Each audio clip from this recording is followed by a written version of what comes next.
Yo, what up, YouTube? Back by popular demand and some controversy. I'm here to rate some more business gurus. My last episode, it was actually super interesting to do, and the comments were going crazy with some of my rankings. So I thought I would do another one with some of the people that I've been following for these last couple of years. And I think these are all people that you might be familiar with already. So let's get started. This one is interesting. This guy has been around for a minute. This dude is probably a meme at this point, and he's wrong consistently. Jim Cramer. Man, I would put him as C and not as D just because he's still got some relevancy and he's on TV. Like, he must be doing something right. But there's literally an inverse Cramer ETF to literally inverse everything that he says that is going to go up. So if you're someone that invests in the stock market or you're just listening to his advice, I recommend you listen to someone else. So proceed with caution. I mean, I'm sure there's good stuff that he talks about, but there's really an ETF that inverses everything he's doing. So that should go without saying. This other guy, he's not necessarily known for financial literacy, but he does exposes a lot of people and a lot of scammers, really. And dude, this guy is amazing. Coffeezilla, I'll rank him as A. His content is super cool. He's always talking about some of the guys that we spoke about in the last video in terms of controversy and scams, Ponzi schemes. He was covering the FTX scandal pretty closely. He was also covering the Epstein stuff and not only financial advice, but he's also talking about other dudes in the industry that we follow. So I thought I would rank him as A. His content is top notch and the dude's always pretty dialed in. This other guy is kind of controversial, I'll be honest. He's probably one of the sharpest business guys on the internet. He runs this insurance company, and you can probably guess PBD. He's pretty sharp. I mean, I'm not necessarily sure like what he does necessarily. Like, I understand he runs an insurance company and he's from Iran. Like, he runs a massive company at this point. And I just don't like that he's gotten like super political lately. It's kind of overshadowing like the actual business stuff that is what's more valuable for us. And I just don't like whenever politics get in the way of stuff. Like, sure, business, politics to go hand in hand, but I'm going to rank him as decent just because he's kind of straight away from pure business content and influence. And I'll rank him as B. Jordan Welch. This guy is solid. He talks about e-com and drop shipping, as you guys have seen. He's had a lot of success in this last couple of years. I like his second channel too, where he talks about more about down earth stuff. And I think it's more valuable than the e-com stuff because I'm not necessarily in that space, but he's done well for himself. He's grown a pretty big YouTube channel. He probably does sell a course, and a lot of his advice does get kind of saturated because the space is just so massive at this point. And I think he covers a lot of stuff for like beginners. So he's not really getting to the nitty gritty of stuff. So I'll rank him as decent just because he's been doing this stuff for so long, and the e-com space is just not necessarily what it was back a couple of years ago, in my opinion. I'm sure there's people doing it and killing it with that. But, I like his second channel more, but I'll rank him as decent. Let's talk about Warren Buffett. This dude is a killer. Like, if you've ever been into investing or if you've ever been into any talks of who's the greatest investor, this dude is in the talks, and he's probably the best investor of all time. So he's the only person where, after 60 years, his advice is still getting heard from everybody in this space. So he, for me, goes in the S tier, goated. Dude is a killer. Him and Charlie Munger running Berkshire Hathaway. They own most of Geico, if not all of it. They own a lot of Coca-Cola as well. They have hundreds of billions of dollars under management. Those dudes are gnarly. So listening to this guy, he's from Omaha too. Listening to him is something that I recommend for anybody that is starting to invest or in any way in their investing journey. And I rank him as S. He's goated. Let's talk about Ben Felix. So this was a pick that my comment section was talking about a lot last video. and he's probably one of the most intellectually honest person in the entire finance space. I follow a lot of his YouTube stuff. His videos are super informative. He's the CIO, Chief Investment Officer at the firm that he works at. Not sure if it's his own firm, but he's really knowledgeable on stuff that we're always curious about. So stuff like, does beating the S&P 500 work for regular people? Or does selling covered calls and cash secure puts, is it a winning strategy? Does buying calls or buying puts? Stuff that we always have questions about. He has data, and his videos are super informative.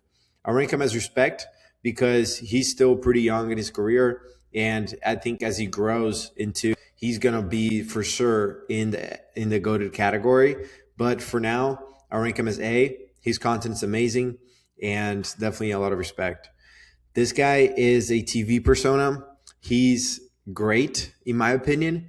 He's been somewhat around the FTX scandal, which is kind of fishy. I'll rank him as C. Kevin O'Leary, he's had a ton of different businesses. He's on Shark Tank. You guys have all seen him.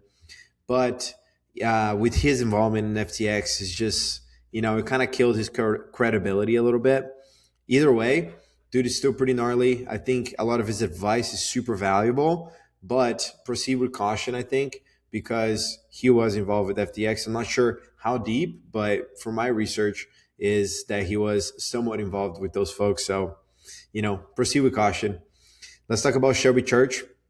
I really like her transparency on her income and investment stuff. She's done a couple of very interesting videos on like stocks versus real estate for her own experience. I think she owns a couple of houses at this point. And of course, she has a stock portfolio she talks about. She's got an Airbnb, super insightful stuff. She's in California too, which is a different market. But I think she's super transparent in her advice. Is super surface level, but her authenticity carries her.